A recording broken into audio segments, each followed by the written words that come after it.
جمعے کے دن کا وظیفہ 5 منٹ کا یہ وظیفہ ہے۔ یہ روحانیت کا وظیفہ ہے جو کہ پوری زندگی آپ کو فائدہ دے گا۔ یہ صرف ایک دن جمعے کے دن ہی آپ نے صرف پڑھنا ہے۔ اس کے فائدے کیا ہیں سنیے۔ ایسی جگہ سے آپ کے لیے اللہ تعالیٰ اسباب بنائیں گے کہ آپ کی مشکلیں آسان ہو جائیں گی۔ یہ اتنا کامیاب وظیفہ ہے کہ اس کو پڑھتے پڑھتے ہی آپ کی مشکلیں ٹل جاتی ہیں۔ اگر آپ نے اس جمعے اس کو پڑھ لیا ہے تو اگلے جمعے تک جو بھی دعائیں آپ نے مانگی ہوں گی وہ انشاءاللہ ضرور قبول ہوں گی۔ اس کو اپنے تک محدود مت رکھیے گا، آگے بھی ضرور شیئر کیجیے گا۔ یہ وظیفہ جو ہے وہ ہر طرح کی حاجت کے لیے ہے۔ چلیں وظیفہ کیا ہے وہ سنیں۔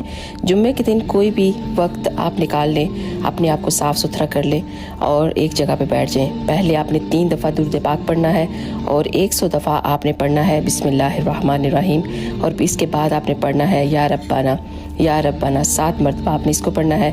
پھر اس کے بعد آپ نے درود پاک پڑھ لینا ہے جو آپ نے پہلے پڑھا ہوگا۔ اس کے ساتھ ہی آپ نے یہ